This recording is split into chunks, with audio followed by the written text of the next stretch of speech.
আমার মাদেরকে বলবো, মায়েরা জান্নাত পাওয়ার জন্য বেশি কিছু লাগবে না। ফাতিমার দিকে তাকাবেন, আম্মা জান আয়েশার দিকে তাকাবেন, আসিয়ার দিকে তাকাবেন, খাদিজার দিকে তাকাবেন, রহিমার দিকে তাকাবেন। এনারা হচ্ছে আপনাদের মডেল। মারিয়ামের দিকে তাকাবেন। এই সমস্ত নারীকে আল্লাহ রাব্বুল আলামিন এত দাম, এত সম্মান দিয়েছেন। খাদিজার মতো একজন নারীকে আল্লাহ তাআলা নিজে পর্যন্ত সালাম দিয়ে দিয়েছেন। আমার ভাইয়েরা, সবার বাড়িতে মা বোন আছে। একজন মা যদি ভালো হয়ে যান, চারজন পুরুষ ভালো হয়ে যায়। এই জন্য মাদের ভালো হওয়া দরকার। বাড়িটাকে ইসলামাইজ করতে হবে, বাড়িকে সুন্দর করে কোরআন দিয়ে সাজায় নিতে হবে। ফজর আজান হবে, সঙ্গে সঙ্গে ঘুম থেকে উঠবেন, ওযু বানাবেন, প্রত্যেকটা ঘরে ঘরে নক করবেন, ছেলের ঘরে বলবেন, বাবা উঠো, সালাত। কি সালাত? মেয়ের ঘরে নক করবেন, মা ওঠো, সালাত। স্ত্রীকে বলবেন, স্ত্রী তুমি যদি অসুস্থ থাকো, তোমার যদি মিন্স হয়ে থাকে, ফজরের সময় হয়ে গেছে, ঘুমিও না, সুন্দর করে একটু পরিষ্কার হয়ে আসো, একটু জিকির আজগার করো নামাজের সময়। মেয়েরা যদি অসুস্থ থাকে, সেই সময় জিকির আজগার সে করতে পারে, কিতাব পড়তে পারে, সাহিত্য পড়তে পারে, হাদিস পড়তে পারে, কোনো সমস্যা নাই। কিন্তু মেয়েদের একটা সমস্যা হলো, মেয়েদের যদি অসুখ হয়, মেয়েরা 3 দিন থেকে 10 দিন পর্যন্ত নামাজ পড়তে পারবেন না। এটা আল্লাহ পাক মানাই করে দিয়েছেন, তোমাদের নামাজের কোনো দরকার নাই। কিন্তু মেয়েরা সেই 10 দিন ঠেলতে ঠেলতে 20 দিন পর্যন্ত নিয়ে যায়। দেখেন পিছনে একজন হাসতেছে, কি ঠিক আছে না? ঠেলতে ঠেলতে কয়দিন নিয়ে যায়? 20 দিন নিয়ে যায়। কেন এটা? আপনি কি বুঝেন না আপনার জন্য নামাজ কত বড় ফরজের কাজ? আমার মা এক ওয়াক্ত নামাজ যদি কেউ ইচ্ছা করে কাজা করে, সারা জীবন 24 ঘন্টা নফল নামাজ পড়লেও এক ওয়াক্ত ফরজের সমান হবে না। এক ওয়াক্ত ফরজের দাম যে কত বেশি, যদি কোনো বান্দা বুঝতো, সব কাজ ফেলে দিয়ে বান্দা নামাজের জন্য অপেক্ষায় থাকতো। যেরকম সুবহানাল্লাহ। আমার মা, নামাজ ছেড়ে দেওয়া যাবে না কখনো, নামাজকে অবহেলার চোখে দেখা যাবে না। যখন আপনার মেন্স সেরে যাবে, আপনি যখন সুস্থ হয়ে উঠবেন, সঙ্গে সঙ্গে গোসলটা করে নেবেন, নামাজের জন্য প্রিপারেশন নিয়ে নেবেন। আল্লাহ আপনাকে সুযোগ দিয়েছেন বলে সেই সুযোগের সন্ধান করতে করতে সময়টাকে লস করবেন না, নামাজটাকে নষ্ট করবেন না। আমার মায়েরা, খাদিজাকে ফলো করবেন, ফাতিমাকে ফলো করবেন। নবীজি তার 2টা মেয়েকে বিয়ে দিয়েছেন। একটা মেয়েকে বিয়ে দিয়েছেন বড় ধনীর সাথে, আরেকটা মেয়েকে বিয়ে দিয়েছেন বড় গরিবের সাথে। কিন্তু কোনো মেয়ে কি নবীর কাছে এসে কোনোদিন অভিযোগ দিয়েছে নাকি? কে আব্বা, ওই জামাই আপনার ধনী, আপনি আমার গরিব জামাইয়ের সঙ্গে বিয়ে দিলেন কেন? এরকম কথা কোনোদিন বলেন নাই। বরঞ্চ নবীজির 4টা মেয়ের মধ্যে সবচেয়ে ছোট মেয়েটাকে রাসূল সবচেয়ে বেশি পছন্দ করতেন। আদরের দুলালি ফাতিমা, আমার রাসূল তাকে খুব মহব্বত করতেন। সেই মেয়ে ফাতিমাকে বিয়ে দিয়েছেন ধনী ঘরে না গরিব ঘরে? বলেন, ধনী ঘরে না গরিব ঘরে?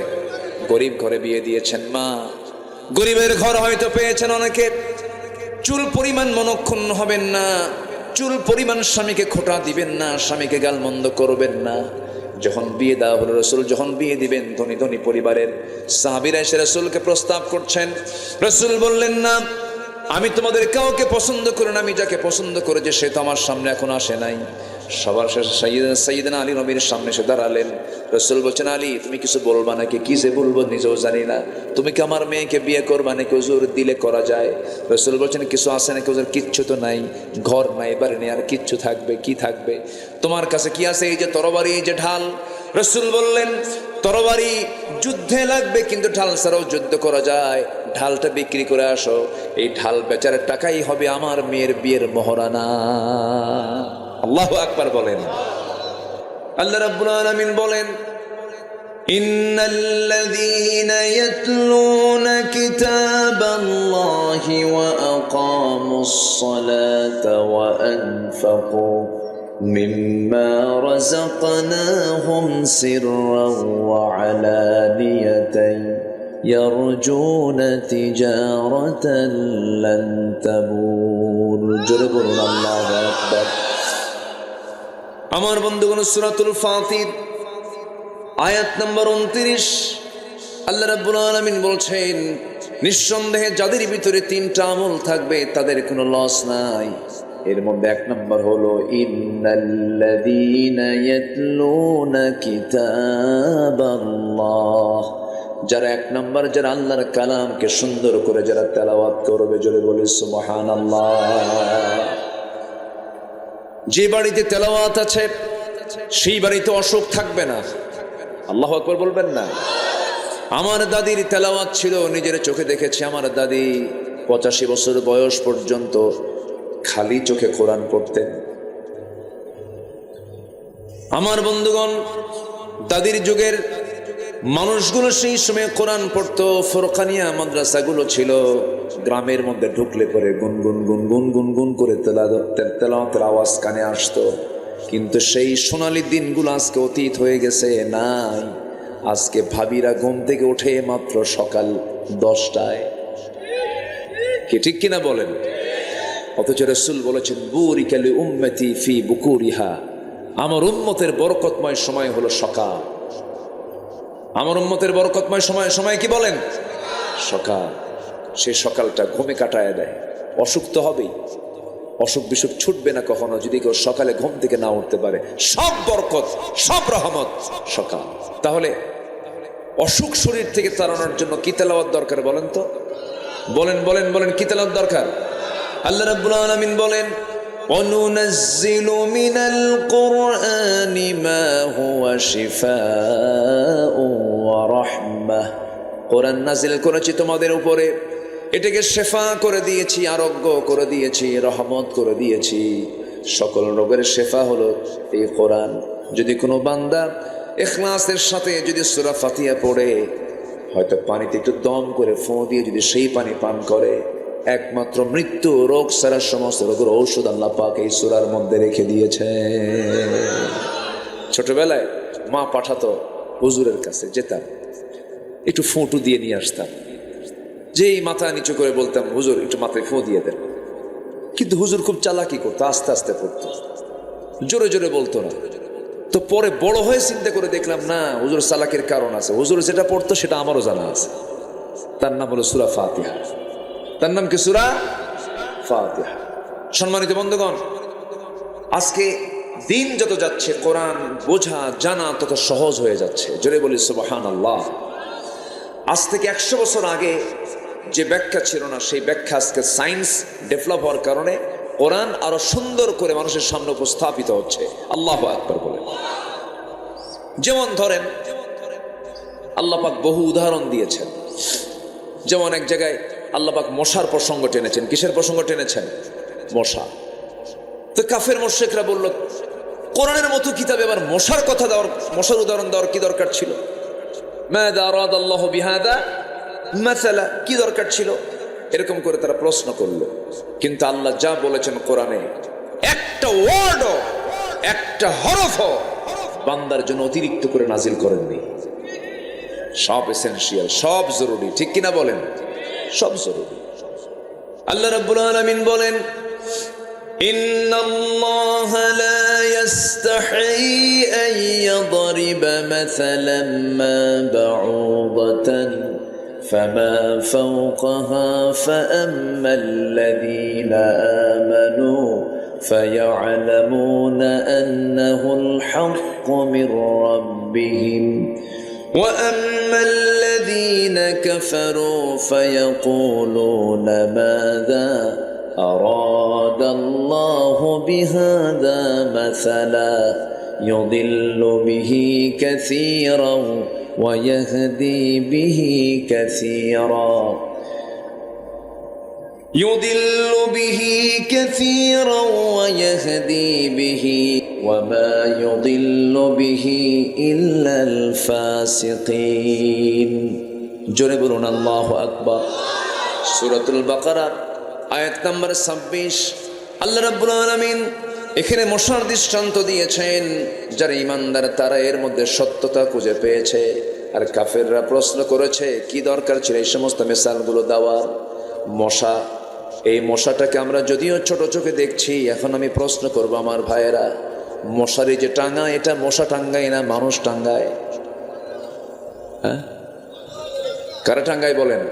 মানুষ। মশা মানুষকে ভয় পায় না, মানুষ মশাকে ভয় পায় বলেন। মানুষ মশাকে ভয় পায়।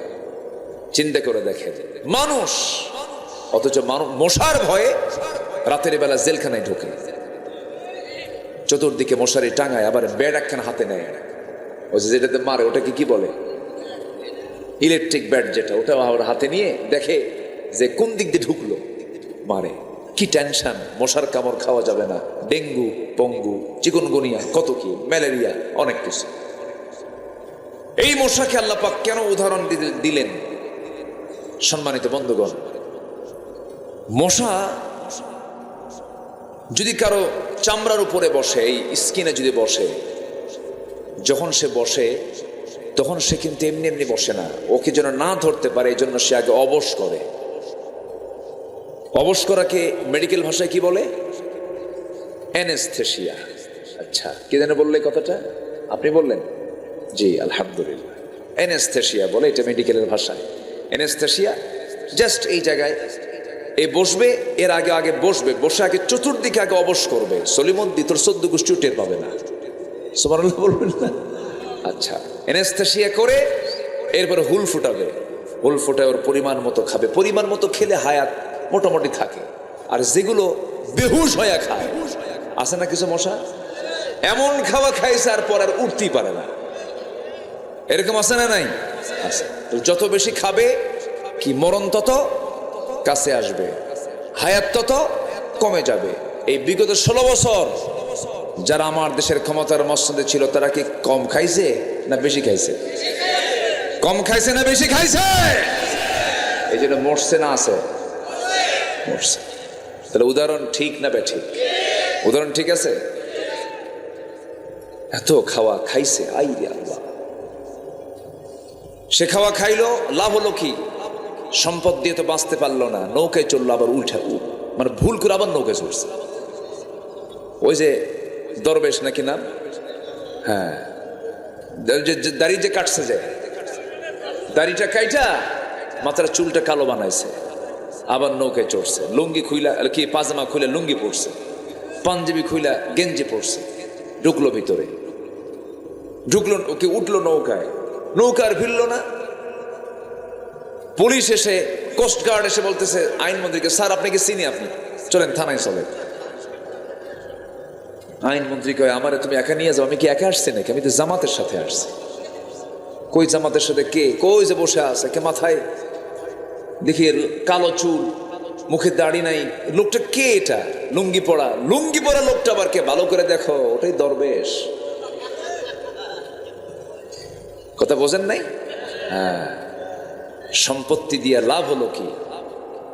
ওরা চেয়েছিল আলেমদেরকে উলঙ্গ করতে, ওরা চেয়েছিল আলেমদেরকে বেইজ্জত করতে, আল্লাহ ওদেরকে ন্যাংটা করে ছেড়ে দিয়েছেন।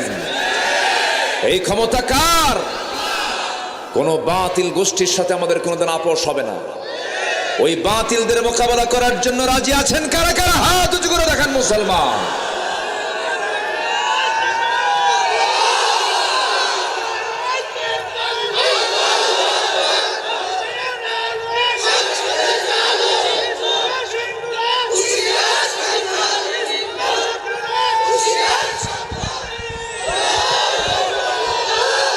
আল্লাহ কবুল করুন, জোরে বলি আমিন, আরো জোরে আমিন। দেখলাম তো অনেক কিছুই, সব দেখা শেষ। আমরা আগামী দেখতে চাই হলো কোরআনের বাংলাদেশ।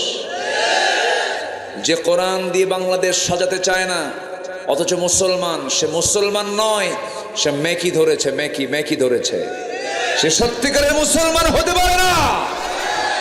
মুসলমান যে সে কোরআন চাবে, মুসলমান যে সে কি চাবে?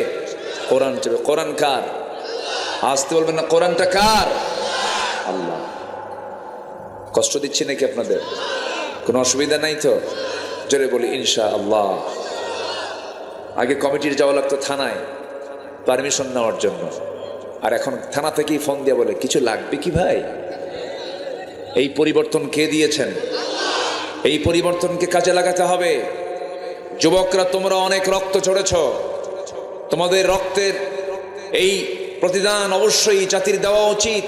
তোমাদের সামনে কাজ করতে হবে, অন্যের প্রতিবাদ করতে হবে, কোন জালিম তাগুতি শক্তির কোনোদিন উত্থান ঘটতে দেওয়া যাবে না। মাথায় রাখতে হবে এগুলো। আমি তো ভাবছিলাম যুব সমাজ মনে হয় নষ্ট হয়ে গেছে, ইয়াবা টিয়াবা খায়, নেশা টেশা, ডিভাইস টিভাইস আসক্ত হয়ে গেছে, কিন্তু না, জাতে মাতাল তালে ঠিক। একদম গণভবনকে বলে দিয়েছে 45 মিনিটস গো আউট, ঠিক কিনা? না খেয়ে আসে লাঞ্চ করবো গণভবনে গিয়া। একদম সত্যি ওরা লাঞ্চ করছে গণভবনে গিয়া। লাঞ্চ করছে, লাঞ্চ করেছে। সম্মানিত ভাইয়েরা, কষ্ট পাচ্ছেন নাকি আপনারা? যদি যদি ওই যুবকরা যদি সাহস হারিয়ে ফেলতো, যুবকদের হৃদয়ে যদি আল্লাহ ভয় ঢুকায় দিতেন, আজকে কি সিচুয়েশন তৈরি হতো বলেন? আল্লাহ তাআলা সরাসরি মদদ দিয়েছেন, আল্লাহ তাদের দিল থেকে ভয়টা তুলে দিয়েছিলেন। আল্লাহু আকবার বলেন। সাহায্যকার, সাহায্যকার এটা বলা যাবে না। আমরা আল্লাহর শুকরিয়া আদায় করব, আল্লাহর কৃতজ্ঞতা আমরা আদায় করব। জোরে বলি আলহামদুলিল্লাহ, জোরে বলি আলহামদুলিল্লাহ। সকল ফয়সালা কার? আল্লাহ। তাহলে আমরা আল্লাহর কালামকে তেলাওয়াত করব না ইনশাআল্লাহ? আল্লাহর কালাম তেলাওয়াত করব কি কম কম না বেশি বেশি? কোরআন শুনবো বেশি, গান শুনবো? গান শুনবেন কম কম, এটা কি কয় আবার? গান শোনা যাবে? গান মানুষকে মুনাফিক বানায়, নষ্ট করে ফেলে। গানের কাছে আমরা যাব না। জোরে বলি ইনশাআল্লাহ। তাহলে মশা খায় বেশি, মরেও তাড়াতাড়ি, নাম্বার 1। নাম্বার 2 হলো, আপনি রাতের বেলা ঘুমিয়ে পড়েছেন, দেখলেন ঘরের ভিতরে কোথাও মশা নাই, চিহ্নই নাই। শীতের রাত তো, মশারি ছাড়া শোয়া মাত্রই কিছুক্ষণ পর আপনার কানের কাছে এসে কি সুন্দর গান গাচ্ছে, সারেগামা পাদানিসা শুরু হয়ে গেছে। তাহলে এই যে আওয়াজ গুনগুন করে আপনার কানের কাছে এসে, অন্ধকারে ওর চোখ কোথায়, ও দেখলো কেমনে? আপনার চোখে পড়লো না মশা, ও আপনার খুঁজে বের করলো কেমনে? সায়েন্স বলছে 75 ফিট দূর থেকে মশা টের পায় এখানে কোন সলি বুদ্ধি শুয়ে আছে। সুবহানাল্লাহ বলবেন। কত ফুট দূর থেকে? 75 ফুট দূর থেকে। তার সেন্সর কি? এবং এই মশাটা আপনার কানের কাছে এসে যে ভন ভন ভন ভন আওয়াজ করতেছে, এই আওয়াজটা কিন্তু তার মুখের আওয়াজ নয়, তার পাখার আওয়াজ। তার পাখা যে নড়ায়, তার পাখা যে ঝাপটানি মারে প্রতি সেকেন্ডে, বিজ্ঞান বলছে মশা তার পাখা নড়ায় প্রতি সেকেন্ডে 500 থেকে 600 বার। 500 থেকে 600 বার। পৃথিবীতে আজ পর্যন্ত কোনো মেশিন আবিষ্কার হয়নি যা মশার পাখার মতো এত দ্রুত নড়তে পারে, ঘুরতে পারে। আল্লাহু আকবার বলবেন না? তাহলে এখন কম তো মশার উদাহরণকে আল্লাহ দিতে ভুল করেছেন? আমার বন্ধুগণ, নাম্বার 4 হলো, এই মশার কামড় খেয়ে একজন কাফের, তার ব্রেন পর্যন্ত ন্যাংরা মশা পৌঁছে গিয়ে তাকে কামড়ায় কামড়ায় শেষ করে দিয়েছে। সেই কাফেরটার নাম কি বলুন? আসতে বলবেন না। সেই কাফেরটার নাম কি? নমরুদ। এরকম করে আল্লাহ রাব্বুল আলামিন বহু মিসাল দিয়েছেন। আল্লাহ তাআলা মাকরসা নামে একটা সূরা নাজিল করেছেন, সূরাতুল আনকাবুত। সূরাতুল আনকাবুত। যারা আল্লাহকে বন্ধু না বানায়া অন্য কাউকে বন্ধু বানাবে, তাদের দৃষ্টান্ত হলো মাকড়সার মতো।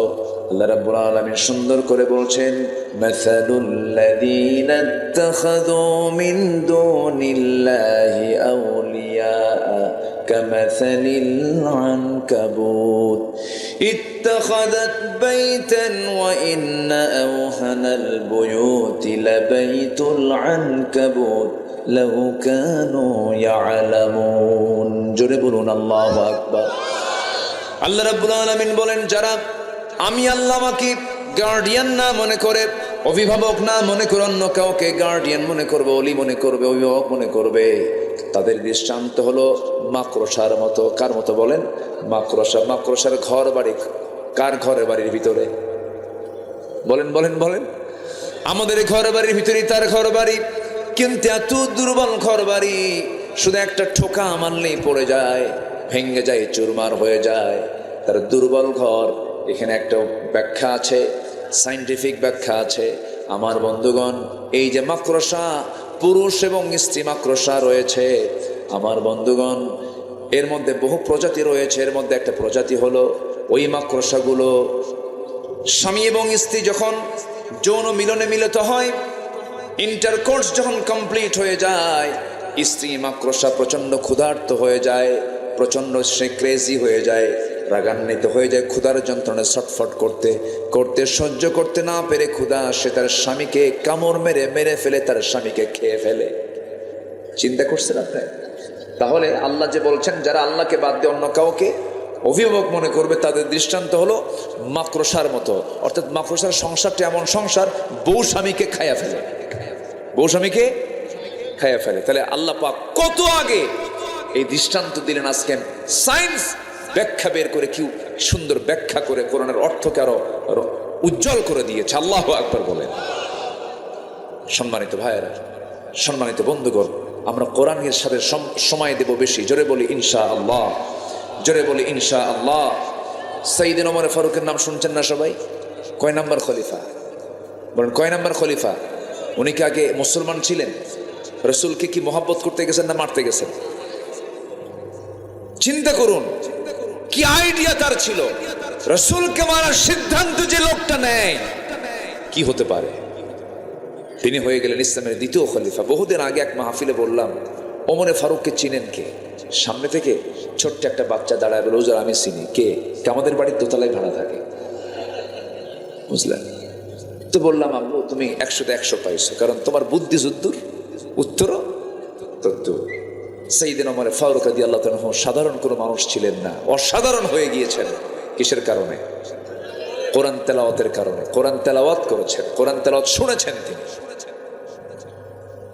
আমার বন্ধুগণ, আমর ইবনে হিশাম ঘোষণা করে দিল ওরফে আবু জেহেল। আমর ইবনে হিশাম ওরফে আবু জেহেল ঘোষণা করলো, কে আছো মুহাম্মদ বিন আব্দুল্লাহকে দুনিয়া থেকে বিদায় করে দেবে? কেউ সাহস পায় না। খাত্তাবের ছেলে ওমর, 2 ওমর, আবু জেহেলের নামও আমর, এনার নামও ওমর। সঙ্গে সঙ্গে ওমর ইবনে খাত্তাব বললেন, আবু জেহেল চিন্তা করো না, এই সিদ্ধান্ত আমি নিলাম, আমি তাকে মেরে ফেলবো। নাঙ্গা তরবারি নিয়ে বের হয়ে গেছেন ওমর ফারুক রাদিয়াল্লাহু তাআলা রাসূলকে মারার জন্য। কিন্তু তিনি যখন নবীর দরবারের দিকে রওনা করলেন, একজন সাহাবী বলে ফেলেন, ওমর তুমি কোথায় যাও? তোমাদের নবীকে দুনিয়া থেকে বিদায় করার জন্য যাচ্ছে। তুমি কি জানো তোমার বোন ভগ্নিপতি সহ কালিমা পড়ে মুসলমান হয়ে গেছে?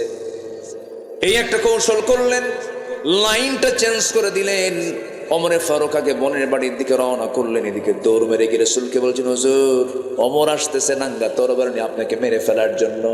রাসূল বলছেন, সাহাবীরা টেনশন করো না, ওমরের দিলটা আল্লাহ রাব্বুল আলামিন কোরআনের জন্য কবুল করে নিয়েছে। জোরে বলে সুবহানাল্লাহ। কোরআন এটা যে কত বড় মহা উপহার আল্লাহর পক্ষ থেকে, কোরআনটার সঙ্গে আমরা সম্পর্ক রাখবো। জোরে বলি ইনশাআল্লাহ। তাতে কোনো লস, তাতে কোনো লস মনে আছে কিনা আপনাদের? সূরা ফাতির 29 নম্বর আয়াত, 3 কাজে লস নাই। এর মধ্যে 1 নম্বর আলোচনা শুরু হয়ে গেছে, কিন্তু একটু কান লাগাবেন সবাই, একটু মনোযোগ দিয়ে শুনবেন। আমার বন্ধুগণ, সাইয়েদনা ওমর ফারুক রাদিয়াল্লাহু তাআলা আনহু দরজার কাছে গিয়ে নক করলেন। নক করার আগেই তিনি ভিতর থেকে কিছু আশ্চর্যজনক কিছু আয়াত তার কানে চলে আসলো। আয়াতগুলো শুনলেন, দিলটা নরম হলো, কিন্তু রাগ তো কমে নাই। দরজা খোলার সঙ্গে সঙ্গে বোনকে চপেটাঘাত করে জমিনে ফেলে দিলেন। বোন মার খেয়ে রক্তাক্ত হয়ে বলছে, ভাই রে, তোমার দেহে যার রক্ত, আমার দেহ সেই পিতার রক্ত, তুমি সেই পিতার সন্তান, আমি যে পিতার সন্তান। আজকে তুমি যদি আমাকে মারতে মারতে দুনিয়া থেকে বিদায় করে দাও, আমি যে আল্লাহর কালামের মজা পেয়েছি, দিনের যে মজা পেয়েছি, আল্লাহর দিন থেকে 1 চুল পরিমাণ আমি তোমার বোন কখনো নড়বো না। জোরে কোন সুবহানাল্লাহ। ওমরে ফারুক মনে মনে চিন্তা করে, হারে কি চেতনা লালন করেছে, ভাইয়ের সম্পর্ক ছিন্ন করতে চায়। কি যেন শুনলাম, চট করে বলা হলো, হে আমার বোন শোনো, কি তেলাওয়াত করতেছিল তোমরা, আমারে দাও তো দেখি।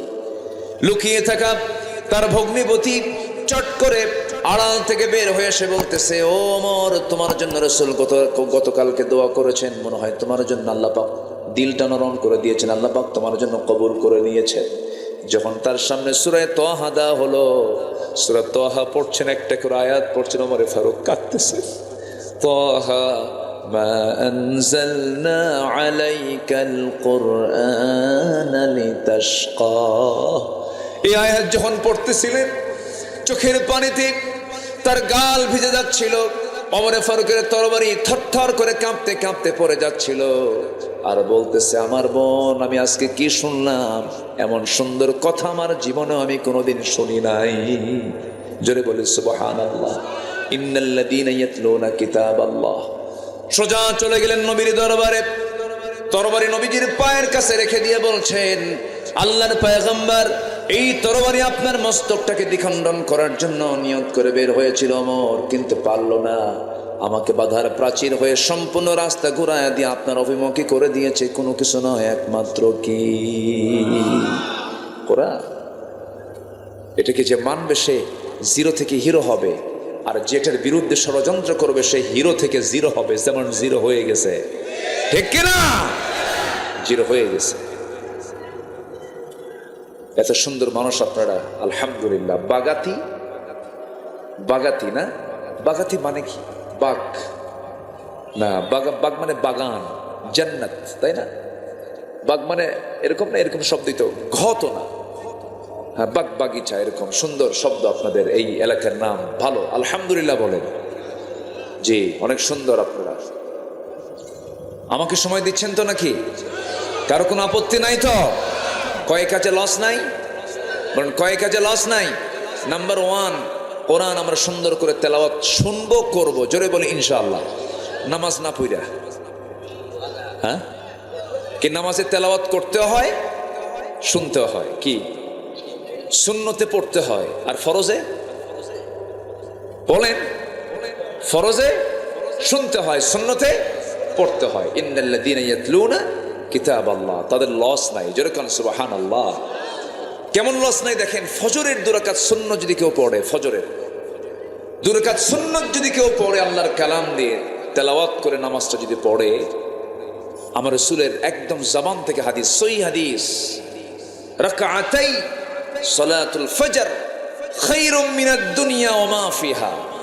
যে ব্যক্তি ফজরের 2 রাকাত সুন্নত নামাজ আদায় করবে, মহান রব্বুল আলামিন তাকে এত পুরস্কার দিবেন, যার পুরস্কার হচ্ছে এই জমিনে খায়রুম মিনাদ দুনিয়া ওয়া মা ফিহা, এই জমিনে এর মাঝে যা আছে, আকাশ এবং জমিনের মাঝে যত মূল্যবান সম্পদ আছে, এর চাইতে বেশি দামি আমার আল্লাহর কাছে ওর ফজরের 2 রাকাত সুন্নত নামাজ। তাহলে কি লস হলো না লাভ হলো? লস হলো না লাভ হলো? লাভ হলো। ফজরের 2 রাকাত সুন্নত, ফরজ কিন্তু না, শুধু 2 রাকাত সুন্নত। আমি মুসাফির হালতে থাকলেও, আমি যদি মুসাফির হালতেও থাকি, এই হাদিসটা যেদিন আমি পড়েছি সেদিন থেকে নেমে আজ পর্যন্ত আমি চেষ্টা করি, আমি লোভটাকে সংবরণ করতে পারি না, এই 2 রাকাত নামাজ আমি কেমনে বাদ দেব, পড়ি। যদি আল্লাহ পাক রুখসত দিয়েছেন মুসাফির হালতে সুন্নতের কোনো গুরুত্ব নেই, সুন্নত না, যেখানে আল্লাহ পাক ফরজই কমায় দিয়েছেন, সুন্নত নাই, এরপরও আমি পড়ার চেষ্টা করি, পড়ি। আমার কেমন যেন এটাকে মিস মনে হয়। সম্মানিত ভাইয়েরা, দুঃখ লাগে ফজরে মুসল্লি নাই, জানেন? ফজরে মুসল্লি খুঁজে পাওয়া, আমি কি ভুল বলছি ভাই বলেন তো? আমি কি ভুল বলছি? আগের মসজিদের বেড়ার মসজিদে মুসল্লি ভরে যেত, আর এখন এসের মসজিদে মুসল্লি 3 জন, ইমাম, মুয়াজ্জিন, খাদেম। আমি কি ভুল বলতেছি? আসল মুসল্লি কোন ওয়াক্তের বলেন, কোন ওয়াক্তের মুসল্লি বলেন? আসল মুসল্লি কোন ওয়াক্তের হতে পারে? ফজরের। বলেন কোন ওয়াক্তের বলেন? আসল মুসল্লি হলো ফজর। সবাই কি নামাজ পড়তে রাজি আছেন? কয় ওয়াক্ত নামাজ? কয় ওয়াক্ত নামাজ? 5 ওয়াক্ত নামাজ পড়বেন। কারা কারা একটু হাত তুলে দেখান তো দেখি। চিৎকার মেরে বলি, আল্লাহ আমাদেরকে তোমার কোরআন দিয়ে, তোমার কোরআন তেলাওয়াত করে ফজর, জোহর, আসর, মাগরিব, ইশা 5 ওয়াক্ত সালাত আদায় করার তৌফিক তুমি আল্লাহ দিয়ে দাও। জোরে বলি আমিন, আরো জোরে আমিন, আরো জোরে আমিন। নামাজ পড়লে লস না লাভ? বলেন লস না লাভ? আমার নবীজির শেষ বাক্য কি ছিল জানেন? আহা, আমার নবীজি যখন মারা যাবেন, কয়েক ওয়াক্ত নামাজ তার জামাতে হয় নাই, খুব আফসোস করেছেন, আহারে আমি জামাত পড়তে পারলাম না। আমার নবীজি কোরআন তেলাওয়াতে খুব বেশি মজা নিতেন, আনন্দ নিতেন। আমার নবীর সামনে যখন কোরআন নাজিল হতো তিনি তাড়াহুড়ো করতেন, তাড়াহুড়ো করে মুখস্থ করার চেষ্টা করতেন। আল্লাহ বলতেন, হে রাসূল আপনি এত তাড়াহুড়া করেন কেন? লা তুহাররিক বিহি লিসানাকা লিতাআজালা বিহি। হে নবী আপনি আপনার জিহ্বাকে আপনি বেশি নড়াবেন না, আমি আল্লাহ নিজে আপনার সিনার মধ্যে জমা করে দেব। আমার নবীজি এত সুন্দর করে বেশি বেশি কোরআন তেলাওয়াত করতেন। যখন তিনি বসে থাকতেন, যখন তিনি সুযোগ পেতেন কোরআনটা পড়তেন সুন্দর করে। আমার বন্ধুগণ, আমার নবীজি জীবনের শেষ লগন যখন চলে আসে, দুনিয়া থেকে যখন বিদায় নিবেন, একবার হুঁশ একবারে বেহুশ, রাসূল ইন্তেকাল করবেন। ইন্তেকালের সময় ঘনিয়ে এসেছে। আমার নবীজি অসুস্থ দেহ নিয়া কোনো স্ত্রীর ঘরকে পছন্দ না করে সবচেয়ে বেশি প্রাধান্য দিয়েছেন আম্মাজান আয়েশার ঘরকে। আম্মাজান আয়েশার ঘরের মধ্যে ঢুকে বলছেন, আয়েশা শরীরটা আমার ভালো যাচ্ছে না, মনে হয় মরে যাব, দুনিয়া থেকে বিদায় নিয়ে নেব, প্রচন্ড মাথা ব্যথা হচ্ছে আয়েশা, প্রচন্ড জ্বর, দেখো প্রচন্ড জ্বর আমার গায়ে শুরু হয়ে গেছে, মনে হয় মরে যাব। এবং নবীজিকে দুনিয়া থেকে বিদায় করার জন্য ইহুদিরা আমার নবীর খাবারের মধ্যে তারা বিষ পর্যন্ত ঢুকিয়ে দিয়েছিল। নবীজিকে বিষ প্রয়োগে হত্যার চিন্তা করেছিল। ওই খাবারের মধ্যে যে বিষ প্রয়োগ করা হয়েছিল সেই বিষ মিশ্রিত খাবার খেয়ে দুজন সাহাবী সঙ্গে সঙ্গে দুনিয়া থেকে বিদায় নিয়েছিলেন। রাসূল বেঁচে ছিলেন, কিন্তু শেষ জীবনে রাসূল যখন মারা যান বিষক্রিয়া দেখা দিল, খুব কষ্ট পাচ্ছিলেন রাসূল। রাসূল বলছেন, আয়েশা রে মাথার চরম যন্ত্রণা, মাথায় একটু পানি ঢেলে দাও। তো পানি ঢেলে দেওয়া হলো, আজান দেওয়া হলো। সাইয়েদনা বেলাল যখন আজান দিলেন, নবীজি অভ্যাস অনুযায়ী আস্তে করে উঠে মসজিদে যাওয়ার জন্য প্রিপারেশন নিচ্ছিলেন। এমন সময় আম্মাজান আয়েশা দেখেন রাসূল মাথা ঘুরে পড়ে যেতে নিচ্ছেন, চট করে ধরে ফেললেন আর বলছেন, আমার স্বামী ইয়া রাসূলুল্লাহ আপনি বুঝি আর জামাতে নামাজ পড়তে পারবেন না? আমার নবীজি বলে ফেলছেন, আয়েশা রে মনে হয় আমার সেই শারীরিক শক্তিটা নেই যে আমি জামাতে নামাজ পড়াতে পারবো, কিন্তু নামাজ তো চালাতেই হবে, নামাজ তো একজন পড়াবেই, কিন্তু নামাজ পড়ানোর দায়িত্ব আমি কাউকে দেব না। তোমার আব্বা আবু বকরকে বলো আমার মুসল্লায় যেন দাঁড়ায় নামাজটা আদায় করে নেয়। রাসূল নেতৃত্ব দিয়ে সৃষ্টি করেছেন নামাজ থেকে। কিসের থেকে বলেন? নামাজ থেকে। সমাজের নেতৃত্ব আসতে হবে কিসের থেকে বলেন? নামাজ থেকে। যে সমাজের নেতৃত্ব নামাজ থেকে আসবে না তারা হবে চোর। তারা হবে কি? চোর। চাঁদাবাজি এখনো আছে না নাই? এখনো আছে, ট্রান্সফার হয়েছে, শুধু ব্যক্তি ট্রান্সফার হয়েছে। সাবধান হন, সাবধান হন। গাছের গোড়ায় নড়া দিছে, মামা বাড়ি দিল্লি গিয়ে পড়ছে। 25 বছর আগের বক্তৃতা করেছিলেন আল্লামা সাঈদ রাহিমাহুল্লাহ। গাছের গোড়ায় নাড়া দেব, মামা বাড়ি দিল্লি গিয়ে পড়বা।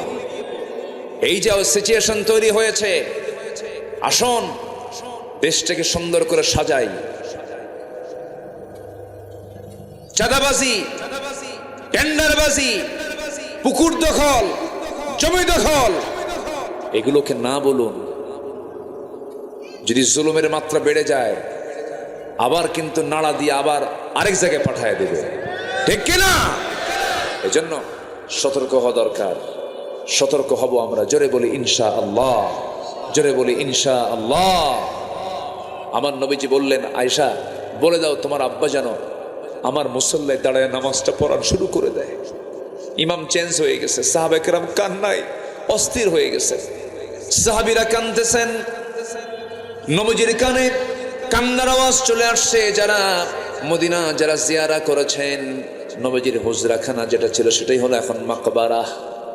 আমার নবীজির মাকবারা হলো, নবীজির কবরটা হলো, যেখানে রাসূলের ঘরটা ছিল, আম্মাজানের ঘরটা ছিল, সেটাই হলো এখন কবর।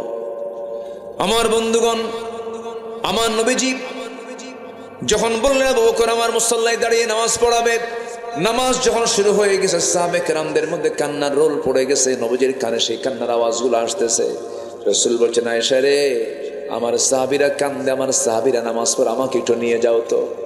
জানালার কাছে নিয়ে যাওয়া হলো। জানালার কাছে উকি মেরে আম্মাজান আয়েশা তাকে ধরলেন। তিনি দেখতেছিলেন নামাজের দৃশ্যগুলো। নামাজের দৃশ্যগুলো দেখেন আর আমার নবীজির চোখের কোনা বেয়ে বেয়ে টপ টপ করে পানি পড়ে। নবীজি আমার কান্দেন। এবার বলছেন, ওরে আয়েশা আমার সাহাবীরা দেখো কত সুন্দর করে নামাজ পড়তেছে। আম্মা জান আয়েশা বলছেন, ইয়া রাসূলুল্লাহ, সুন্দর করে নামাজ পড়ছে অথচ আপনি কাঁদতেছেন কেন? এটা তো আনন্দের সংবাদ। রাসূল বলছেন, আয়েশা রে, মানুষ দুইটা সময় কান্দে, একটা হলো চরম দুঃখের সময়, একটা চরম আনন্দের সময়। তুমি কি জানো এই নামাজ কায়েমের সংগ্রাম করতে গিয়ে কাফেররা মক্কার মাটিতে আমাকে সেজদারত অবস্থায়, রুকু থাকা অবস্থা আমার পিঠের উপরে পচা নাড়ি ভুঁড়ি চাপায়া দিয়েছে, আমি মুখ থুবড়ে জমিনে পড়ে গেছি। এই নামাজ কায়েমের সংগ্রাম করতে গিয়া তায়েফের মানুষ আমাকে পাগলা বলে আখ্যা দিয়া চোখা পাথর মেরে মেরে আমাকে রক্তাক্ত করে আমাকে জমিনে ফেলে দিয়েছে, ফেলে রেখেছিল। ওরে আয়েশা, এই নামাজ কায়েমের জন্য ওই মক্কা থেকে আমি বিতাড়িত হয়ে মদিনায় হিজরত করে এসেছি। ওই দিন কায়েমের জন্য, নামাজ কায়েমের জন্য কাফেররা ওহুদের ময়দানে দেখো আমার সামনের দুটো দাঁত নাই, দাঁত ভেঙে দিয়েছে। ওই দিন কায়েমের জন্য, নামাজ কায়েমের জন্য খন্দকের পরীক্ষা খনন করতে গিয়া কুদাল মারতে মারতে আমার কোমরটা কুজো হয়ে গেছে। আয়েশা দেখুন, আমি কোমরটা সোজা করে দাঁড়াতে পারি না। ওরে আয়েশা, যেই নামাজ কায়েমের জন্য আমার কোমর, গোটা শরীরে ক্ষত বিক্ষত চিহ্ন, যেই দিন কায়েমের জন্য, নামাজ কায়েমের জন্য এতগুলো রক্ত আমার ঝরাতে হলো, সেই নামাজ আজকে রাষ্ট্রীয় পর্যায়ে কায়েম হয়ে গেছে। আয়েশা, এই চরম আনন্দ আমাকে দারুণ কাঁদাচ্ছে, আনন্দের কান্না আমি কাঁদতেছি। এরপরে রাসূল বলছেন, আয়েশা রে, আমি মনে হয় দুনিয়া থেকে বিদায় হয়ে যাব যে কোনো মুহূর্তে। আমার নবীজি তার কাছ থেকে বিদায়ের শেষ মুহূর্তে একটা হাদিস বর্ণনা করলেন, আয়েশা, আমার বুঝি বিদায় লগন চলে এসেছে, আমি মরে যাব। তুমি আমার পক্ষ থেকে লাস্ট মেসেজ আমার উম্মতকে জানায় দিবা। আমার উম্মতকে আমার জীবনের শেষ যে মেসেজটা দিয়ে গেলাম সেটা হলো, আসসালাত আসসালাত ইমা মালাকাত আইমানুকুম, নামাজ সালাত সালাত, আমার উম্মতের কখনো 5 ওয়াক্ত নামাজ ছেড়ে দিবা না। আল্লাহ কবুল করুন, আল্লাহ কবুল করুন, আল্লাহ কবুল করুন, আল্লাহ কবুল করুন। কোরআন পড়ব নামাজের ভিতরে, আবার নামাজের বাইরেও আমরা কোরআন পড়ব। লস না লাভ? লস না লাভ? লাভ। কষ্ট দিচ্ছি আপনাদের, আলোচনা চালাই, জোরে বলি ইনশাআল্লাহ। আল্লাহ আমাকে কি দেননি ভাই বলেন তো? সবই তো দিয়েছেন, কিন্তু আমরা আল্লাহকে কিছু দিতে চাই না, নামাজ পড়তে চাই না। 24 ঘন্টা সময় দিলেন, আমাদের এই দেহে কত কি দিয়েছেন, কোথাও যাওয়া লাগবে না, শুধু মাথা থেকে পা পর্যন্ত একটু চিন্তা করে দেখবেন কি দেননি আল্লাহ, সব দিয়ে দিয়েছেন। আমাদের দেহে যে ডিএনএটা আছে, এই ডিএনএর দৈর্ঘ্য হচ্ছে 2000 কিলোমিটার, 2000 কোটি কিলোমিটার, 2000 কোটি কিলোমিটার। পৃথিবী থেকে সূর্য পর্যন্ত 50 বারেরও বেশি বার আসা যাওয়া করা যাবে। এত বিশাল হচ্ছে আমাদের একটা মানুষের ডিএনএ। আল্লাহু আকবার বলেন। সম্মানিত ভাই, আমাদের দেহে যে কোষ আছে, এই কোষের সংখ্যা হলো প্রায় 37.2 ট্রিলিয়ন। আল্লাহু আকবার বলবেন না? আরো জোরে বলে আল্লাহু আকবার। যে সেন্সরি রিসেপ্টর আছে তা হলো 110 মিলিয়ন। লোহিত রক্তকণিকা আরবিসি আছে হচ্ছে 30 ট্রিলিয়ন। মিলিয়ন না, বিলিয়ন না, ট্রিলিয়ন কিন্তু। আল্লাহু আকবার। শুধুমাত্র মস্তিষ্কের নিউরন সংখ্যা হলো 100 বিলিয়ন। 100 বিলিয়ন। সম্মানিত ভাইয়েরা, দেহের মোট ব্লাড ভেসেল আছে হচ্ছে 42 বিলিয়ন, যা 97 কিলোমিটার লম্বা। সামান্য ইয়ারফোনের 1.5 হাত তার, এরকম একটা ইয়ারফোন পকেটে থোয়ার পর আধা ঘন্টা পর বের করলে 4-5 প্যাঁচ লেগে যায়, সোজা হয় না। আর 97,000 কিলোমিটার লম্বা ব্লাড ভেসেল করেছেন, কোনোদিন প্যাঁচ লাগে না। তাও এই দেহের মধ্যে কে দিয়েছেন? আসতে বলবেন না, কে দিয়েছেন? এরপরও বান্দাকে আল্লাহ আমার দেখে না, আল্লাহর চোখ কানা হয়ে গেছে। যেরকম নাউজুবিল্লাহ। আমাকে দেখেন কে? আসতে বা আমাকে দেখেন কে? আমাকে শোনেন কে? আমাকে জানেন কে? আমাকে বেশি বুঝেন কে? সে আল্লাহর কাছে আমরা সবার আগে আল্লাহর হকটা আমরা আদায় করবো। জোরে বলি ইনশাআল্লাহ। মা বোনরা কি মাহফিল আছে? তাই মেয়েদের, তাই আল্লাহু আকবার। আমার মা, আপনি জানেন আপনার জন্য জান্নাতটা কত সহজ, কিন্তু আফসোস লাগে কি জানেন? মেয়েরা বেশি জাহান্নামে চলে যায়, মেয়েরা বেশি জাহান্নামে, অথচ তাদের জন্য জান্নাতটা খুব সহজ ছিল। সমস্যা হলো কি জানেন? সুন্দর চামড়া তো দেখাতে খুব পছন্দ করে। কি এই অসুবিধা কি? এই মানে রোগ, এই জীবাণু কি এই এলাকায় নাই? আসতে বলবেন না, আছে না নাই? এই ভাইরাস আছে না নাই? দেখে খুব পছন্দ করে। আবার কিছু স্বামীও আছে বদমাইশ মার্কা, বউ যদি একটু সুন্দর হয়, সুন্দরী বউ আবার ডিসপ্লে করে, আছে না? ডিসপ্লে করে দেখায়, দেখো আমার বউটা দেখতে কেমন দেখতো। হ্যাঁ, বউ দেখায় বেড়ায়। লজ্জা নাই এগুলো পুরুষের? আপনার বউ আপনার সম্পদ, আপনি দেখবেন। বউটাকে হোন্ডার পেছনে তোলে, এখন তো আধুনিক হোন্ডা, ওগুলো সমান না, 2 সিট 2 রকম। প্যাসেঞ্জার সিট হলো 3 তলা, আর ড্রাইভিং সিট হলো আন্ডারগ্রাউন্ড। কি আন্ডারগ্রাউন্ড না? একদম নিচে, ওর দেখাই যায় না, ও কোথায় যা আছে আল্লাহ জানে, নিচে থাকে। বউটাকে 3 তলায় উঠায়, মাথার চুলগুলো ছেড়ে দিয়ে লাল লিপস্টিক, লাল শাড়ি, অর্ধলগ্ন পোশাক পরে হোন্ডায় চড়ায় দেয়। হোন্ডার মেকারকে বলে, হোন্ডার আওয়াজ তো কম, কেউ হয়তো মিস হতে পারে দেখতে, তো হোন্ডার যে পাইপ আছে এটা সরায় ফেলে। হোন্ডার পাইপ সরালে তখন হয়ে যায় আওয়াজ হলো হেলিকপ্টারের আওয়াজ, ভটভট ভটভট করে। বাস হোন্ডায় তুললো, পিছনে বউ তুলে দিলে একখান টান। বাগাতি পাড়াটু ঈশ্বরদী, ওইদিকে বাগাতি পাড়াটু হলো কি কোথায় নাটোর, দিল একখান টান। আশেপাশে যা আছে সব ভেঙ্গে চুরে এসে দেখলো যে যাচ্ছে।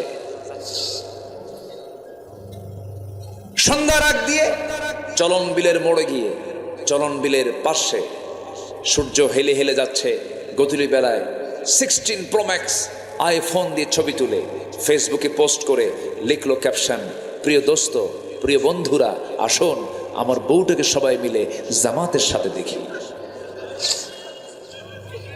কি যেরকম নাউজুবিল্লাহ, যেরকম নাউজুবিল্লাহ, এগুলো আছে না নাই? একটা মন্ত্রী লেভেলের মানুষ, সে তার বউকে নাচায়, মানুষকে দেখায় দেয়।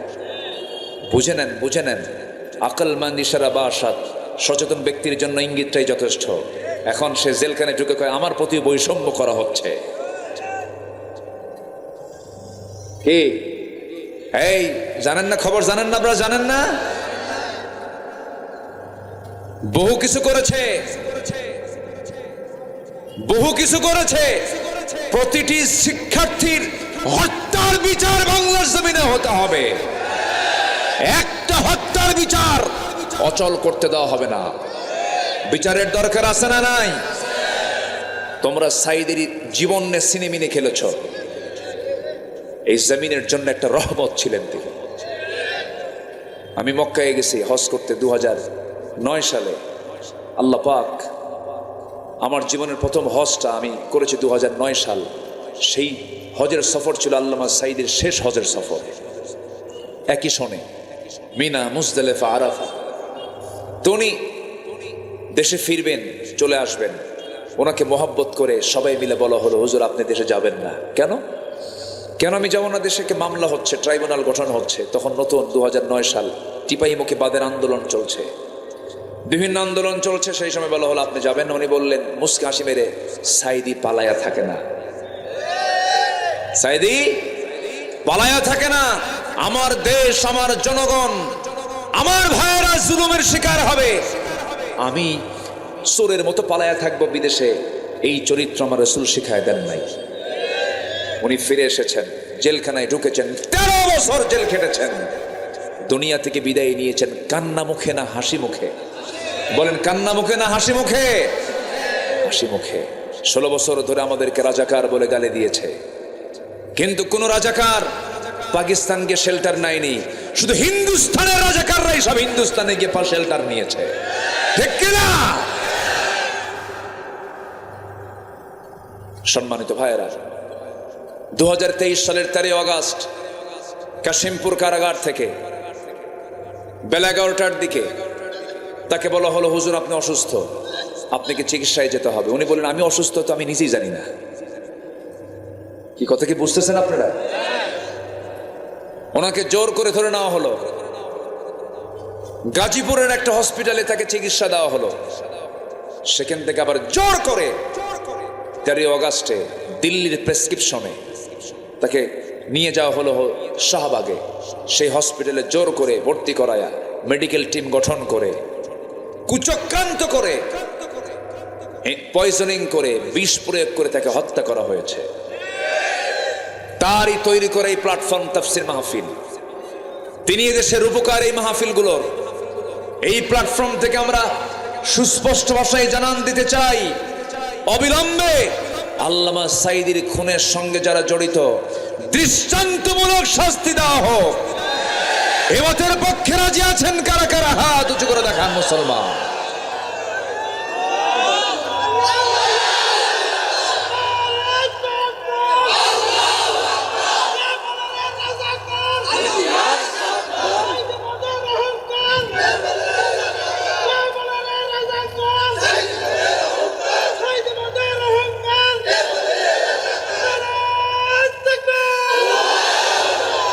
আল্লাহ কবুল করুন, জোরে বলি আমিন। আমাদেরকে 16 বছর স্লোগান পর্যন্ত দিতে দেয়নি। 18 বছর যাবৎ প্যারেড ময়দানের মাহফিল বন্ধ ছিল, 18 বছর। এবছর শুরু হচ্ছে, আলহামদুলিল্লাহ বলেন। 27 to 31 জানুয়ারি পর্যন্ত, 27, 28, 29, 30, 31, 5 দিন ব্যাপী। আমি প্রথম দিন সেখানকার মেহমান আছি। সিলেট আলিয়া মাদ্রাসা মাঠের মাহফিল চলে গেছে এমসি কলেজ মাঠ, আরো বড় মাঠ। ওই প্রোগ্রামটা আমি প্রথম দিন ছিলাম। পাবনার দারুল আমান ট্রাস্ট, আপনাদের নিকটবর্তী এলাকা, এই মাহফিলটাতে আমার 12 বছর হলো যেতে দেয়নি। আল্লামা সাঈদী 2010 সালে গ্রেফতার হওয়ার পর 11, 12, 13, 14 4 বছর আমি মাহফিল করেছি। 14 সালের দিকে পাবনার দই বাজার, নাম শুনছেন তো মনে হয়, পাবনার দই বাজারে মাহফিলকে কেন্দ্র করে আমাকে লক্ষ্য করে গুলি করা হয়েছে, মঞ্চাগুন ধরিয়ে দেওয়া হয়েছে, নিরাপরাধ মানুষগুলোকে জেলখানায় ঢুকে দেওয়া হয়েছে। শেষ পর্যন্ত 3 দিন পর একটা মামলা হয়েছে, সেই মামলার 1 নম্বর আসামি হলো আব্দুল্লাহ আমিন। কি কথা কি বুঝতেছেন আপনারা? মারামারি করলো ওরা, গুলি করলো ওরা, মামলা খেলে আমরা। সম্মানিত বন্ধুগণ, এই স্লোগানগুলো দিতে দেয়নি। একটা দেশের স্বাধীনতাকে যদি আপনি টিকিয়ে রাখতে চান, সবার আগে দিতে হবে মানুষকে কথা বলার স্বাধীনতা। ঠিক কিনা বলেন? আল্লাহর নাম, আল্লাহর নাম, আল্লাহর নামে স্লোগান দেওয়ার দরকার আছে না নেই বলেন তো? নারে তাকবীরের স্লোগানকে তারা বলল জঙ্গিবাদের স্লোগান, এটা দেওয়া যাবে না। সম্মানিত বন্ধুগণ, আজকে 5 মাস গত হতে চলছে, অগাস্ট, আজকে কি জানুয়ারি। এই 5 মাসে কোথাও কি জঙ্গি অভিযানের নাম শুনছেন আপনারা? এ তো মাঝে মাঝে শুনতাম আমরা। জঙ্গি অভিযানে বের হয়েছে, ক্রস ফায়ার দিয়া কিছু জঙ্গিকে আটক করে ধরে আনা হয়েছে। এই নাটক কিন্তু 16 বছর দেখেছি। এই 5 মাসে কিন্তু একটা জঙ্গি অভিযান নাই। মানে যিনি নাট্যকার তিনি দেশেই নাই, তিনি দিল্লিতে গিয়ে বসে আছেন। কি কথা ক্লিয়ার? আসেন দোয়া করি, আলোচনা চালাবো, জোরে বলি ইনশাআল্লাহ। অতএব যে যে দলই করেন সবার কাছে আমার আহ্বান, দল যেটা করেন আমি শুধু এতটুকুন বলবো, যে দলের নামের সাথে ইসলাম নাই সেই দল করা হারাম। ঠিক কিনা? যে দলের নামের সাথে ইসলাম নাই, চিন্তা করুন কত বড় মানে ধোঁকাবাজ। বিগত সরকারের আমলে ওই নেত্রী বলেছিলেন যে আমরা যদি আগামী নির্বাচনে ক্ষমতায় আসতে পারি, মদিনার সনদে দেশ চালাবো। কিসের সনদে? মদিনার সনদে। দলটা কি ইসলামী? তাহলে ইসলামী দল না, সে কইলে কি কিসের সনদে দেশ চালাবে? তাহলে মদিনার সনদে দেশ চালালে কি নেত্রী কি নেতা হতে পারে? কি মহিলা কি নেতা হতে পারে? সে নিজেই আউট হয়ে যায়। কত বড় ধোঁকাবাজি! মদিনার সনদে দেশ চালায় না, কিন্তু মোদির সনদে দেশ চালাইছে। কিসের সনদে? মোদির সনদে। শুধু নয় কেন না, বাদ গেছে কি? ঠিক আছে না? হ্যাঁ, মোদি ঠিক আছে। সম্মানিত ভাইয়েরা, কষ্ট পাচ্ছেন না তো? দল করব কার? আসতে বল, দল করব কার? আচ্ছা, আমার রবকে, আমার আইনদাতাকে, আমার নেতা মুহাম্মদ সাল্লাল্লাহু, আমার দলের নাম ইসলাম। আমার দলের নাম কি? আমার সংবিধানের নাম হলো কোরআন। আল্লাহ আমার রব, রসুল আমার লিডার, কোরআন আমার সংবিধান, রসুল আমার নেতা, ইসলাম আমার হচ্ছে দলের নাম। এর বাইরে, এর ভিতরে আর কোনো কথা ঢুকানো যাবে না। এই যে 2-1 যে ওঠে, কি সমস্যা কি? হ্যাঁ, বসেন। কেউ তো উঠলেন নাই পর্যন্ত, 1জন লোক ওঠেন না, আবার এখন ওঠা শুরু করলেন কেন? বসেন। কত সময় এদিক সেদিক চলে যায়, একটু বসেন। কয় কাজে লস নাই? বলেন কয় কাজে লস নাই? কটা চলতেছে? একটা। আমরা আল্লাহর কালামটা সুন্দর করে পড়বো, জোরে বলি ইনশাআল্লাহ, জোরে বলি ইনশাআল্লাহ। আর মাত্র 1 মাস পর কিসের মাস আসতেছে? এই তো বলেন, জোরে বলেন কিসের মাস? কি সুন্দর করে বললো, তাই না? আমি যেটা শুনতে চাইছি ওটাই শোনায় দিছে। কিন্তু আর মাত্র 1 মাস পর কিসের মাস আসতেছে? কোরআনের মাস। কোরআনটাকে পড়বো আমরা। জানেন, পৃথিবীতে সবচেয়ে তৃপ্তির জায়গা হলো কোরআন তেলাওয়াত। যখন কেউ কোরআনের অর্থ বোঝে, তার কাছে পৃথিবীর সবচেয়ে আনন্দের জায়গা হলো কোরআন তেলাওয়াত। সবে কোরআনটাকে আমরা রপ্ত করার চেষ্টা করব, জোরে বলি ইনশাআল্লাহ। সায়েন্সের সূত্র জানলেন, কমার্সের পড়া পড়লেন, MBA করলেন, BBA করলেন, আইন পড়লেন, প্যানেল কোর্টের আইনগুলো মানে পড়ামট মুখস্থ করলেন, এত কিছু জানলেন, আপনি কোরআনের ভার্স আপনি জানলেন না, আপনি বড় বড় কপাল। এই জন্য আমরা কোরআনটার সাথে আমরা সম্পর্ক রাখবো, কম না বেশি? যার কোরআনের সঙ্গে সম্পর্ক বেশি, তার কার সাথে সম্পর্ক বেশি? আল্লাহর সাথে সম্পর্ক বেশি। আমার বন্ধুগণ, আমার মাদেরকে বলবো, মায়েরা, জান্নাত পাওয়ার জন্য বেশি কিছু লাগবে না। ফাতিমার দিকে তাকাবেন, আম্মা জান আয়েশার দিকে তাকাবেন, আসিয়ার দিকে তাকাবেন, খাদিজার দিকে তাকাবেন, রহিমার দিকে তাকাবেন। এনারা হচ্ছে আপনাদের মডেল। মারিয়ামের দিকে তাকাবেন। এই সমস্ত নারীকে আল্লাহ রাব্বুল আলামিন এত দাম, এত সম্মান দিয়েছেন। খাদিজার মতো একজন নারীকে আল্লাহ তাআলা নিজে পর্যন্ত সালাম দিয়ে দিয়েছেন। আমার ভাইয়েরা, সবার বাড়িতে মা বোন আছে। একজন মা যদি ভালো হয়ে যান, 4 জন পুরুষ ভালো হয়ে যায়। এই জন্য মাদের ভালো হওয়া দরকার। বাড়িটাকে ইসলামাইজ করতে হবে, বাড়িকে সুন্দর করে কোরআন দিয়ে সাজায় নিতে হবে। ফজর আজান হবে, সঙ্গে সঙ্গে ঘুম থেকে উঠবেন, ওযু বানাবেন, প্রত্যেকটা ঘরে ঘরে নক করবেন, ছেলের ঘরে বলবেন, বাবা উঠো, সালাত। কি সালাত? মেয়ের ঘরে নক করবেন, মা উঠো, সালাত। স্ত্রীকে বলবেন, স্ত্রী তুমি যদি অসুস্থ থাকো, তোমার যদি মিন্স হয়ে থাকে, ফজরের সময় হয়ে গেছে, ঘুমিও না, সুন্দর করে একটু পরিষ্কার হয়ে আসো, একটু জিকির আজগার করো নামাজের সময়। মেয়েরা যদি অসুস্থ থাকে, সেই সময় জিকির আজগার সে করতে পারে, কিতাব পড়তে পারে, সাহিত্য পড়তে পারে, হাদিস পড়তে পারে, কোনো সমস্যা নাই। কিন্তু মেয়েদের একটা সমস্যা হলো, মেয়েদের যদি অসুখ হয়, মেয়েরা 3 দিন থেকে 10 দিন পর্যন্ত নামাজ পড়তে পারবেন না। এটা আল্লাহ পাক মানাই করে দিয়েছেন, তোমাদের নামাজের কোনো দরকার নাই। কিন্তু মেয়েরা সেই 10 দিন ঠেলতে ঠেলতে 20 দিন পর্যন্ত নিয়ে যায়। দেখেন পিছনে একজন হাসতেছে, কি ঠিক আছে না? ঠেলতে ঠেলতে কয়দিন নিয়ে যায়? 20 দিন নিয়ে যায়। কেন এটা? আপনি কি বুঝেন না আপনার জন্য নামাজ কত বড় ফরজের কাজ? আমার মা, 1 ওয়াক্ত নামাজ যদি কেউ ইচ্ছা করে কাজা করে, সারা জীবন 24 ঘন্টা নফল নামাজ পড়লেও 1 ওয়াক্ত ফরজের সমান হবে না। 1 ওয়াক্ত ফরজের দাম যে কত বেশি, যদি কোনো বান্দা বুঝতো, সব কাজ ফেলে দিয়ে বান্দা নামাজের জন্য অপেক্ষায় থাকতো। যেরকম সুবহানাল্লাহ। আমার মা, নামাজ ছেড়ে দেওয়া যাবে না কখনো। নামাজকে অবহেলার চোখে দেখা যাবে না। যখন আপনার মেন সেরে যাবে, আপনি যখন সুস্থ হয়ে উঠবেন, সঙ্গে সঙ্গে গোসলটা করে নেবেন, নামাজের জন্য প্রিপারেশন নিয়ে নেবেন। আল্লাহ আপনাকে সুযোগ দিয়েছেন বলে সেই সুযোগের সন্ধান করতে করতে সময়টাকে লস করবেন না, নামাজটাকে নষ্ট করবেন না। আমার মায়েরা, খাদিজাকে ফলো করবেন, ফাতিমাকে ফলো করবেন। নবীজি তার 2টা মেয়েকে বিয়ে দিয়েছেন। একটা মেয়েকে বিয়ে দিয়েছেন বড় ধনীর সাথে, আরেকটা মেয়েকে বিয়ে দিয়েছেন বড় গরিবের সাথে।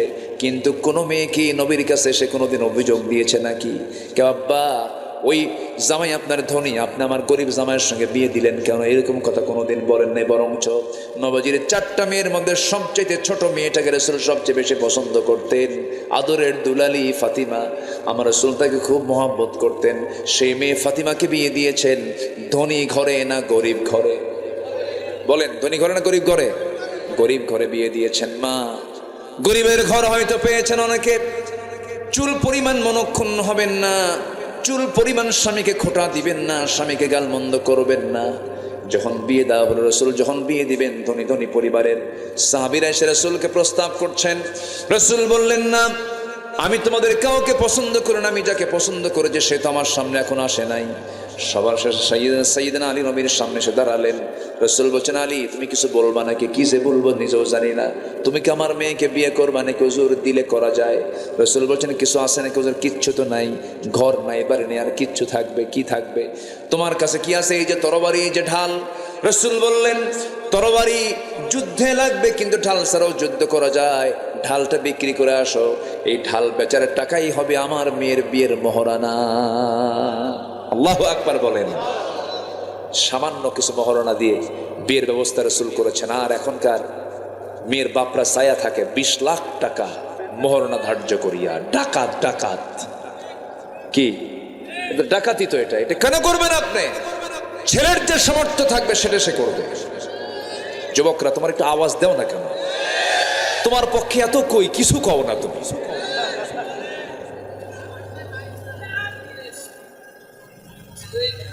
20-30 লাখ টাকা ছায়া বসে থাকে।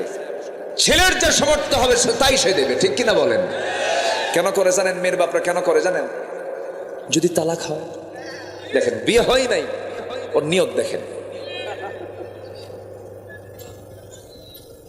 আমার নবীজি সামান্য মোহরনা ধার্যের জন্য পাঠায় দিলেন, যাও ঢাল বেচে আসো। ঢাল বিক্রি করার জন্য চলে গেছেন। ঢাল বিক্রি করতে বসেছেন। সাইয়েদনা ওসমান নবীজির বড় জামাইয়ের সামনে দাঁড়ানো, বলছেন, আলী সাজে সকালে তুমি বাজারে কেন? ঢাল বিক্রি করার জন্য আসি। তুমি যোদ্ধা মানুষ, তোমার কি ঢাল বিক্রি মানায় নাকি? কি সমস্যায় পড়েছে বলো? বিয়ে ঠিক হয়েছে কার সাথে? আপনার শালীর সাথে। কি কথা বলছেন নাই? আপনার শালীর সাথে।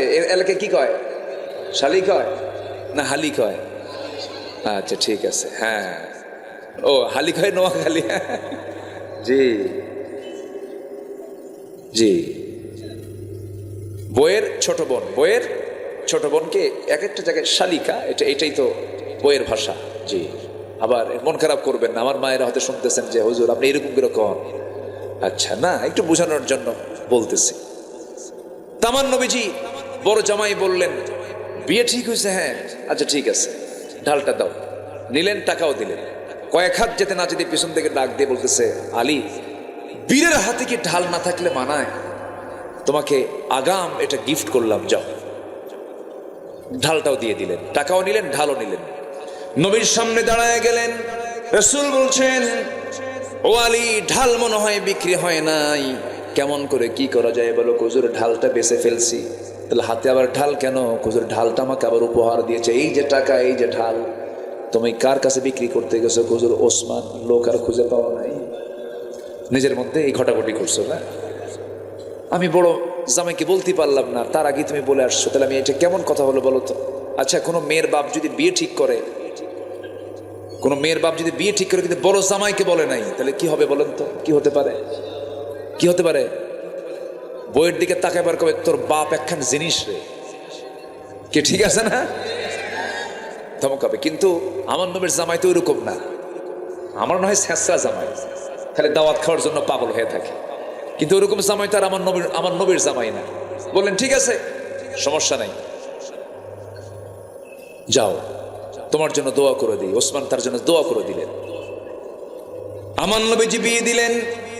বিশ্বের সবচেয়ে অনড়ম্বর পূর্ণ বিয়ে। কোনো ঘটাঘটি নাই, কোনো খরচ নাই, কোনো গায়ে হলুদ নাই। গায়ে হলুদ হালাল না হারাম? হারাম। আগের দিন চলে আসে বিয়ানের বাড়িতে। বিয়ান, আসসালামু আলাইকুম। বিয়ান শোনেন, আপনি কিন্তু বিয়ের দিন আসবে, আপনি 3 দিন আগে আসবেন, মানে আকাম কুকাম করে দেব, ঠিক কিনা? এগুলো হারাম। এগুলো কি হারাম? এগুলো অন্য সংস্কৃতি, মুসলমানদের সংস্কৃতি এগুলো নয়। ওই যুবকরা শোনো, তোমার গ্রামের আশেপাশে বিয়ের অনুষ্ঠানে যদি ডিজে বাজায়, লাঠি দিয়ে পিটাইয়া ভাঙ্গা সোজা করে দিবা, কি ঠিক কিনা? এই গ্রামে মাহফিল হলে এই গ্রামে আর কোনো যাত্রা চলবে না, অন্য কোনো সৎ অসামাজিক কোনো কাজ চলতে দেওয়া যাবে না। কি আমি কি বিপদে ফেলে দিলাম নাকি যুবকরা?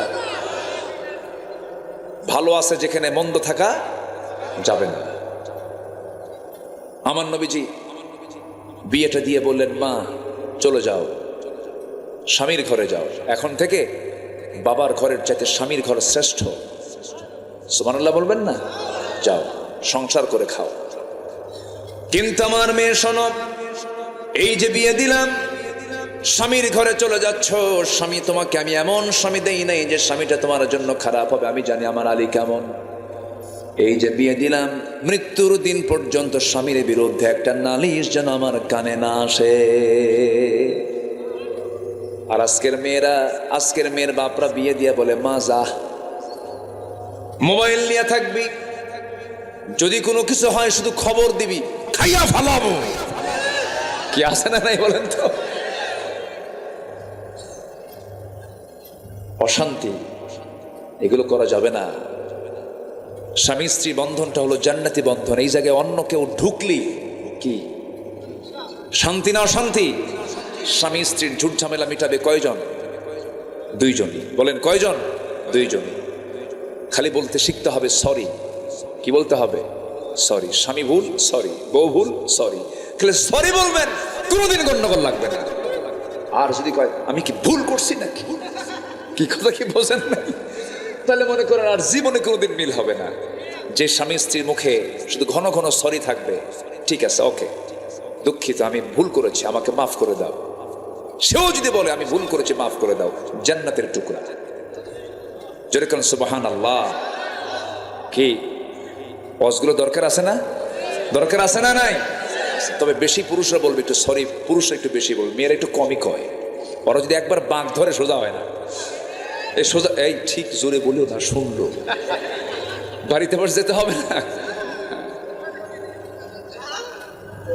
জি হ্যাঁ, খুলিকাত মিন দিলাইন, মেয়েদেরকে সৃষ্টি করা হয়েছে বাঁকা হাড়ে। এজন্য সোজা করতে গেলে ভেঙ্গে যাবে, বলেছেন মুহাম্মদ সাল্লাল্লাহু আলাইহি ওয়াসাল্লাম। মেয়েটাকে বিয়ে দিলেন, চলে গেলেন তিনি স্বামীর ঘরে। স্বামীর ঘরে গেলেন কিন্তু ঘরই নাই। কি নাই? ঘর নাই। ভাড়া ঘরে থাকলেন। কি ঘরে? ভাড়া ঘরে। নবীজি 3 দিন পার হতো না, রসুল চলে যেতেন ফাতিমাকে দেখতে। রসুল বলতেন আমি 3 দিন আমার ফাতিমাকে না দেখলে, 3 দিন যদি না দেখি আমার ভাল লাগে না। মেয়েকে বিয়ে দিয়ে রসুল কখনো দূরে রাখতে দেননি, কাছে কাছে রেখেছেন, ফাতিমাকে দেখতে গেছেন ঘন ঘন। সুবহানাল্লাহ বলেন। রসুল মেয়েদেরকে খুব পছন্দ করতেন। মেয়ের বাপরা যারা আছেন, আপনারা বড় ধন্য যে মেয়ের বাবা হতে পেরেছেন। রসুল কিসের বাবা ছিলেন? মেয়ের বাবা। কিন্তু কিছু কিছু মেয়ের বাপ আছে, 4-5টা যদি মেয়ে হয় তখন বউকে গালিগালাজ করে, তোর পেট আসলেই পচা।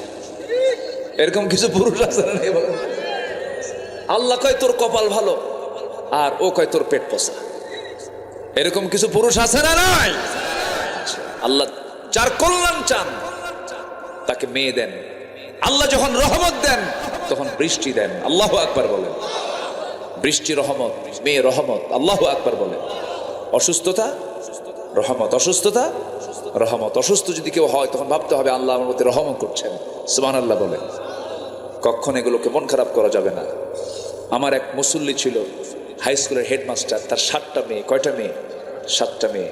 আবার তার স্ত্রী গর্ভে। 7টা মেয়ে হওয়ার পর আবার স্ত্রী গর্ভে। স্ত্রী গর্ভে বাচ্চা চলে আসছে। 10ম বাচ্চা আবার মেয়ে হয়েছে। 8 নম্বর কি হয়েছে? আবার মেয়ে। গোটাল গোষ্ঠী গিয়ে বাড়িতে হাজির হয়েছে। সবার চোখ গরুর মতো, এরকম বড় বড় চোখে বলে লজ্জা নাই? বারবার বাচ্চা নাও, আর নিবা না বাচ্চা, নাম রেখে দাও ইতি, সমাপ্তি, আর না চাই না। কি কথা কি বুঝতেছেন? নাম রেখে দাও। তো আমাকে বলে হুজুর আমাকে এরকম করে গোটাল গোষ্ঠী এসে আমাকে এরকম ধমকায় আর বলে এই নামগুলো রেখে দাও। তো আমি বললাম, সব শোনার পর, আমি তো শিক্ষিত মানুষ, উনি বলতেছে, আমি তো পড়াশোনা করেছি, আমি তো বুঝি। আমি বললাম যে আমার সন্তানের 8ম বাচ্চার মেয়ে সন্তানের নাম রেখে দিলাম আশা, মানে আরো হোক। আল্লাহর শুকরিয়া আদায় করার মতো কিছু বাবা আছে না নাই? কখনো মন খারাপ করবেন না। যার ঘরে মেয়ে বেশি তার ঘরে রহমত দিয়ে ভরা। খালি বোরকা পরায় রাখবেন, পর্দায় রাখবেন, ওই মেয়ে আপনাকে জান্নাতের দরজায় পৌঁছায় দেবে। জোরে বলি সুবহানাল্লাহ। আচ্ছা, বাপকে বেশি মহব্বত করে কে, ছেলে না মেয়ে? দেখছেন কি সুন্দর করে জোরে বলে। আবার মেয়ে হলে পরে মন খারাপ করেন কেন? মেয়ের বাড়িতে বাবা গেলে কি যে খুশি হয়, আল্লাহু আকবার। আর ছেলের ঘরে বাপ থাকলে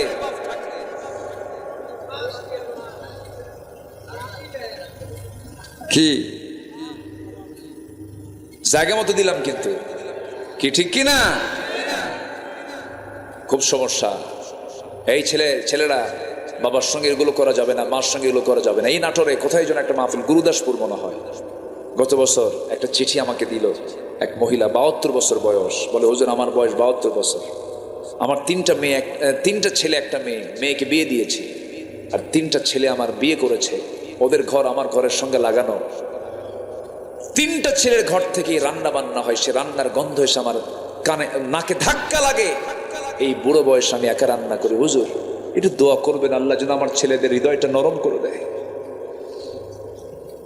দুঃখ, বুড়ো বয়সে মার কপালে আবার রান্না করতে হয়, এরকম অসংখ্য পরিবার মনে হয় নাই? আসতে বলবেন না, আছে না? নাই।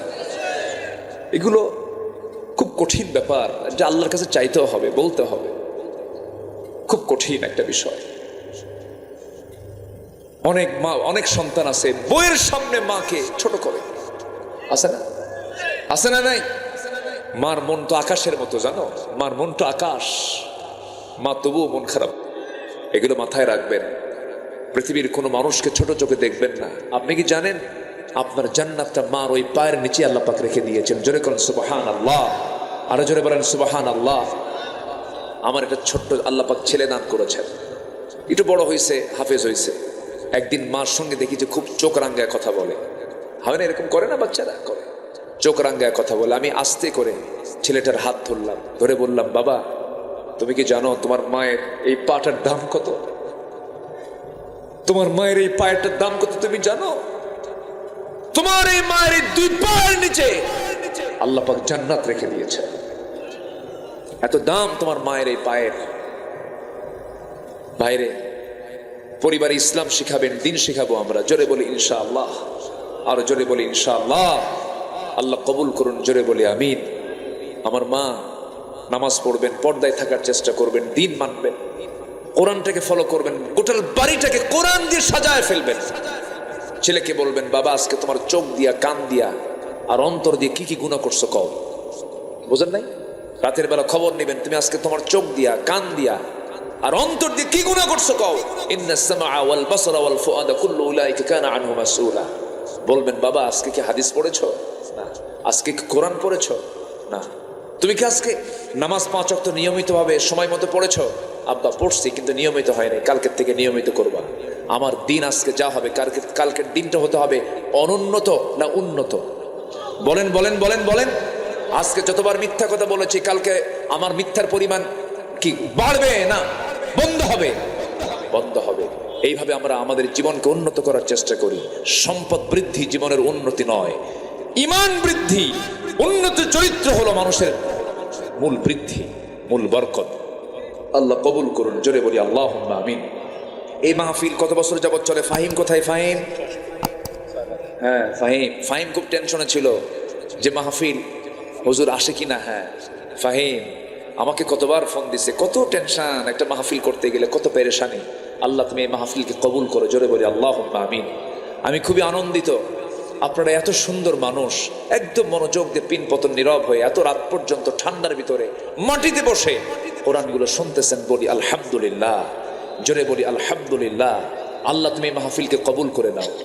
সম্মানিত ভাইরা, নাম্বার 2 হচ্ছে যে ব্যবসায়ী কোনো লস নাই, নামাজ কায়েম করা। নামাজ কি করা বলেন তো? কায়েম করা। নামাজ পড়বো এবং নামাজ কায়েমের সংগ্রাম করব, সেই দল করব যে দল আল্লাহর দল। আল্লাহু আকবার বলেন। যারা বিড়ি খায়, গাঁজা খায়, তোমার হাতে নেশা তুলে দেয়, তোমাকে চাঁদাবাজির জন্য তোমাকে পাঠায় দেয়, ওই সমস্ত নেতৃত্বের মুখে আমরা জুতা মারি, থুতু মারি, যাব না সেই দিকে। নামাজ কায়েমের সংগ্রাম করব, জোরে বলি ইনশাআল্লাহ। নাম্বার 3 হলো আল্লাহর পথে আমরা খরচ করব, গোপনে এবং প্রকাশ্যে।